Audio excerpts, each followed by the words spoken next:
கன்னி ராசி அன்பர்கள் உங்களுக்கு இந்த 2026 எப்படி இருக்கும் அப்படின்னா ஃபர்ஸ்ட் வந்து பாருங்க முற்பகுதி 6/2026 வரைக்கும் என்ன மாதிரி பலன்கள் அப்படின்றத பாத்துக்கலாம். வணக்கம், நான் டாக்டர் தீபார்லால். ஆக வீடியோவை ஸ்கிப் பண்ணாம பாருங்க, அப்பதான் உங்க ராசிக்கு என்ன விதமான பலன்கள் வரப்போகுது, குரு என்னென்ன நல்லது செய்ய போறாரு அப்படின்றத துல்லியமா பார்க்க முடியலாம். முதல்ல சனி பகவான்ல இருந்து ஆரம்பிக்கலாம்.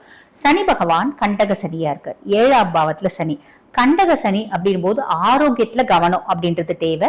அதே மாதிரி பயணம் சார்ந்த கவனம் அப்படின்றது தேவை. இந்த 7ஆம் பாவம் அப்படின்றது கலத்திரஸ்தானத்தையும் குறிக்குதுங்க. நீங்க கன்னிராசி ஜென்னா இருக்கீங்க அப்படின்னா உங்க மனைவியோட ஒரு சுமூக உறவுமுறை அப்படின்றத மெயின்டைன் பண்ணும். அவங்க வலிய சண்டை பிடிக்க வராங்க அப்படின்னா கூட அமைதியா இருக்கணும், விட்டு கொடுத்து போகணும். எந்த அளவுக்கு விட்டு கொடுத்து போறீங்களோ அந்த அளவுக்கு ஃபேமிலி லைஃப் காப்பாற்றப்படும்.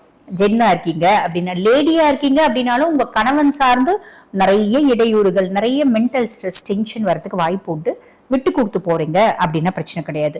இது கணவன் மனைவி உறவு முறையை மட்டும் குறிக்குமா? இல்லைங்க, உங்களோட பிசினஸ் பார்ட்னருக்கும் உங்களுக்குமான உறவு முறையும் கூட குறிக்கக்கூடிய பாவம் அப்படின்னு சொல்லலாம்.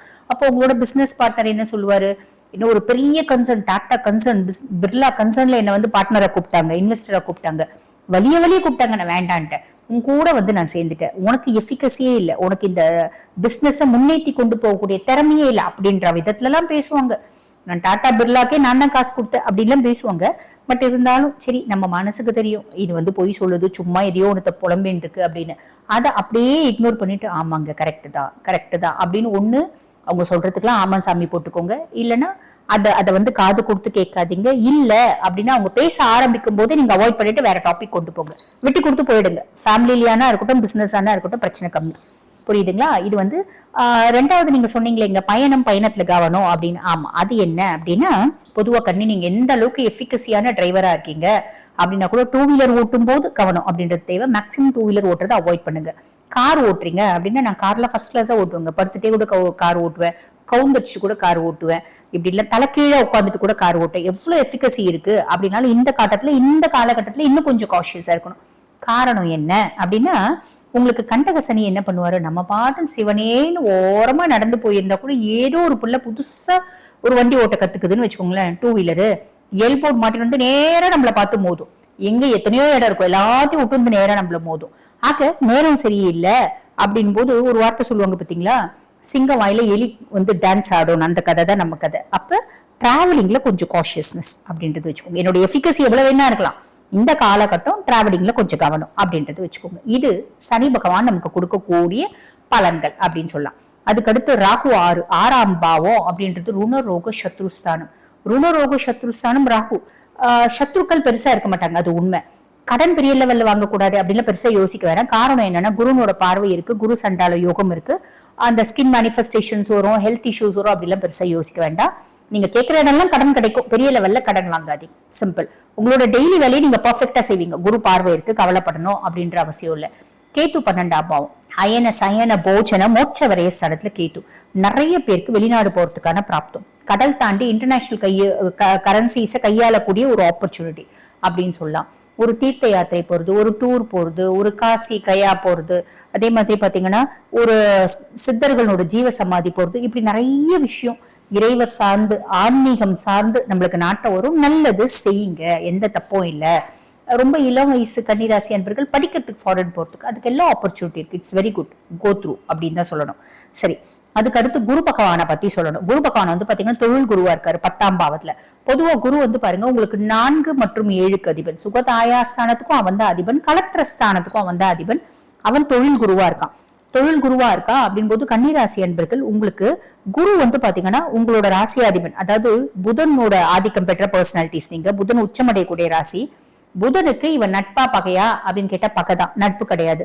பட் பியாண்ட் த தொழில் குரு என்ன பண்ணுவான், தொழிலை முடக்கிடுவானா? அப்படிலாம் கிடையாது. நம்ம மனுஷால் மாதிரி கிடையாது. பிளானட்ஸ்லாம் எந்த பாவத்துல உட்கார்ந்துட்டு இருக்காங்க அந்த பாவத்துக்கான வேலையை பர்ஃபெக்டா செய்வாங்க.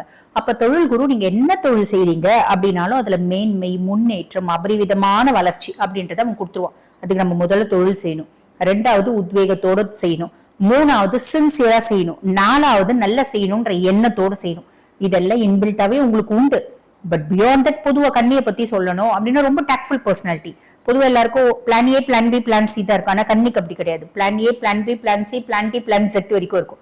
இது இல்ல அது இல்ல இது அப்படின்ற யோசிக்கக்கூடிய பர்சனாலிட்டிஸா இருந்தாலும் இன் ஜெனரல் நாங்க சொல்லணும்ன்ற ஒரு கடமைக்காக சொல்றோம். தொழில் குரு நல்ல முன்னேற்றத்தை கொடுப்பா. தொழில்ல ஆக்கப்பூர்வமா உழைச்சிங்க அப்படின்னா மட்டும் போதுமானது. தொழில் செய்யற இடத்துல பல புது புது யுக்திகளை கையாளக்கூடிய ஒரு கெப்பாசிட்டி அப்படின்றது உங்களுக்கு இருக்கும். சோ இதை செஞ்சு நீங்க சக்சஸ் ஆவீங்க, இல்ல எந்த விதமான சந்தேகமும் இல்லை. இது முற்பகுதி.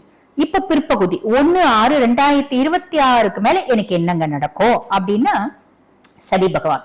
சனி வந்து பாத்தீங்கன்னா கண்டக சனியாவே தான் இருக்காரு. அப்ப ஆரோக்கியம், பிரயாணம் இதுல கவனம். கணவன் மனைவி இடத்தும், மனைவி கணவன் இடத்தும் கொஞ்சம் வந்து பாத்தீங்கன்னா விட்டு கொடுத்து போறது, நீங்க வந்து பிசினஸ் பார்ட்னர் கிட்ட விட்டு கொடுத்து போறது, இதெல்லாமே இருக்கணும் தான். பட் பியாண்ட் தட் பெருசா நம்ம வந்து ரொம்ப பயந்து யோசிக்கணும் அப்படின்ற அவசியமே இல்லை. லைட்டா தான் விட்டு கொடுத்தா போதுமானது. காரணம் என்ன? கண்டக சனி மேல குருனோட 9ஆம் பார்வை இருக்கு. சனி ஆல்மோஸ்ட் நல்லிஃபை ஆயிடுவான். கவலைப்படணும்ன்ற அவசியம் இல்லை. அப்ப சனியை பத்தி பெருசா கவலைப்பட வேண்டாம். ஃபர்ஸ்ட் விஷயம். ரெண்டாவது, ராகு 6ஆம் பாவம். ராகு 6ஆம் பாவம் முற்பகுதியில குருனோட பார்வை இருந்துச்சு, குரு சண்டால யோகம் இருந்துச்சு. பிற்பகுதியில குருனோட பார்வை கிடையாது. அப்ப என்ன மாதிரி இம்பாக்ட் வரும்? ரொம்ப சிம்பிள். எதிரிகள்னு யாரும் இருக்க மாட்டாங்க. நானே வந்து ரோட்ல சும்மா போறவனே இங்க வா அப்படின்னு சொல்லிட்டு கூப்பிட்டு பலாருன்னு அடிக்கிற மாதிரி நம்மளுக்கு தோணும். ராகு 6ஆம் பாவம் அப்படின்போது என்ன பெரிய ஆளா, என்ன பார்த்துட்டு அப்படியே என்ன பார்த்து ரொம்ப திமிரா போற, வாங்க அப்படின்னு சொல்லிட்டு கூப்பிட்டு பலாருன்னு அடிக்கணும்னு தோணும். ஆனா அதெல்லாம் செய்யக்கூடாது. புரியுதுங்களா? ஓவரா நம்மளே அலப்பற காமிக்கிற மாதிரி தோணும். அதெல்லாம் செய்யக்கூடாது. ஓகேங்களா? அதே மாதிரி நம்ம வந்து பாருங்க, கடன் எங்க கேட்டாலும் கிடைக்கும். பெரிய லெவல்ல கடன் வாங்கக்கூடாது. நல்ல ஞாபகம் வச்சுக்கோங்க. யார் கடன் கேட்டாலும் கொடுத்துருவாங்க. பெரிய லெவல்ல கடன் வாங்குறோம் அப்படின்னா நமக்கு கொஞ்சம் அது ட்ராப் ஆகிறதுக்கான வாய்ப்பு உண்டு. சோ அது வேண்டாம்.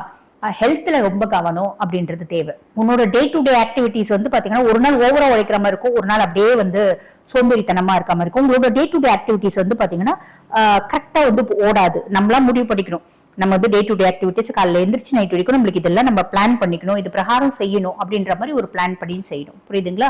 ஆரோக்கிய குறைபாடு அப்படின் போது நிறைய பேருக்கு ஸ்கின் மேனிஃபெஸ்டேஷன்ஸ் வரதுக்கு வாய்ப்பு உண்டு, வயிறு சார்ந்த பிரச்சனைகள் வரதுக்கு வாய்ப்பு உண்டு, infectious disorders, urinary tract infection, இந்த மாதிரி infection oriented disorder. Already diabetic இருக்குங்க, பிபி இருக்குங்கன்னா அதுல பிளக்சுவேட் ஆகிறதுக்கு வாய்ப்பு உண்டு. ரீனல் பெத்தாலஜி இருக்கவங்களாம் கொஞ்சம் அக்ரவேட் ஆகிறதுக்கு வாய்ப்பு உண்டு. இதெல்லாம் வந்து பாருங்க கவனம் அப்படின்றது தேவை. ஆரோக்கியத்துல சாலிடா கவனம் அப்படின்றது தேவை. கேது 12ஆம் பாவத்திலேயே தான் இருக்காரு. சரி, அதுக்கு அடுத்து வந்து பாருங்க, குரு பகவானை பத்தி சொல்லணும் அப்படின்னா குரு லாப குருவா மாறிடுறாரு.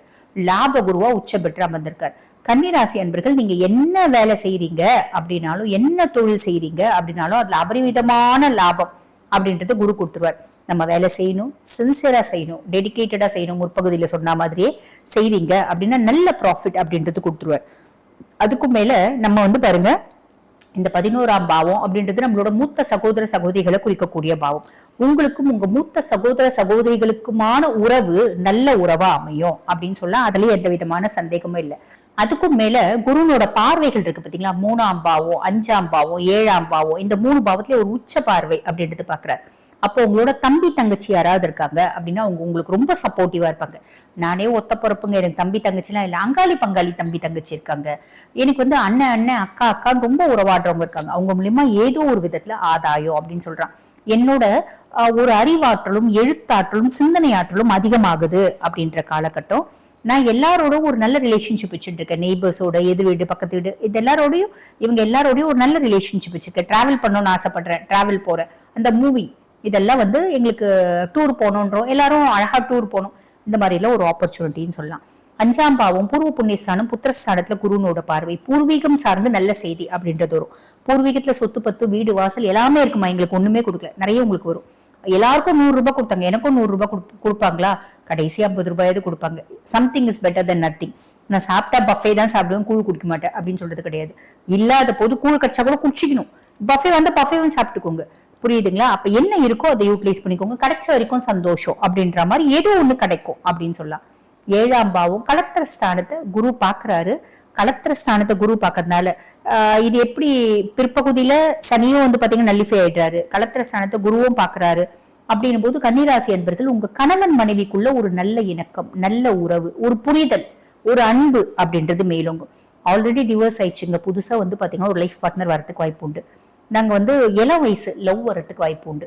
மத்தியம வயசு ரிலேஷன்ஷிப் வரதுக்கு வாய்ப்பு உண்டு. திருமணமாகல ரிலேஷன்ஷிப் நோக்கி போலான் இருக்கோம், வரத்துக்கு வாய்ப்பு உண்டு. நல்ல பார்ட்னர் அமைய மாட்டேன்றாங்க, நல்ல பார்ட்னர் அமையறதுக்கு வாய்ப்பு உண்டு. ஆல்ரெடி பார்ட்னர் பல பிரச்சனையில இருக்காங்க, அவன் கொஞ்சம் அமைதி ஆகிறதுக்கு வாய்ப்பு உண்டு. இப்படி எல்லா ஆஸ்பெக்ட்லயும் வந்து பாத்தீங்கன்னா மாற்றங்கள் அப்படின்றது வரும். ஆக கன்னிராசி அன்பர்கள் உங்களுக்கு சின்ன சின்ன விஷயத்துல கொஞ்சம் கவனம் அப்படின்றது சொல்லியிருக்கேன். அந்த மாதிரி சின்ன சின்ன விஷயங்கள்ல கவனமா இருக்கீங்க அப்படின்னா மட்டும் போதுமானது. இந்த 2026ஆம் ஆண்டு உங்களுக்கு நல்லது நடக்கும், நல்லது மட்டுமே நடக்கும். வாழ்த்துக்கள். இப்ப நான் சொன்னது வந்து பாருங்க உங்க ராசிக்கான ஒரு பொதுவான பலன், கோச்சார பலன். இந்த பொதுவான பலன் 100% எனக்கு மேட்ச் ஆகுமா அப்படின்னா 50% கண்டிப்பா மேட்ச் ஆயிடும். உங்க சுய ஜாதகத்துல தசை நல்லா இருக்கு அப்படின்னா 100% மேட்ச் ஆயிடும். சுய ஜாதகத்துல தசை ரொம்ப கெட்டு போயிருக்கு அப்படின்னா இந்த 50% மேட்ச் ஆயிடும். சரிங்க, ஓகே, புரிஞ்சிருச்சு.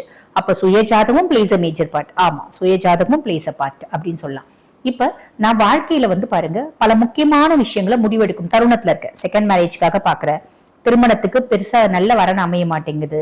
அதே மாதிரி பாருங்க ஃபாரின் போலான்னு பாக்குறேன், நான் வந்து காம்படிட்டிவ் எக்ஸாம் எழுதியிருக்கேன், இது வந்து சக்சஸ் ஆகுமான்னு பாக்குறேன், நான் தொழில மாத்தலாம்னு நினைக்கிறேன், இது சக்சஸ் ஆகுமான்னு பாக்குறேன். இந்த மாதிரி பல விஷயங்களை முக்கியமான விஷயங்களை முடிவெடுக்கும் தருணத்துல இருக்கேன் அப்படின்னா நான் சுய ஜாதகத்தை அனலைஸ் பண்ணிக்கணும் அப்படின்னு விருப்பப்படுறீங்கன்னா நான் பேசிட்டு இருக்கும்போது என்னோட வாட்ஸ்அப் நம்பர் டிஸ்பிளேல கொடுத்துருப்பாங்க. அந்த வாட்ஸ்அப் நம்பருக்கு கால் பண்ணி அப்பாயின்மெண்ட் ஃபிக்ஸ் பண்ணி என்கிட்ட பேசிக்கலாம். தேங்க்யூ.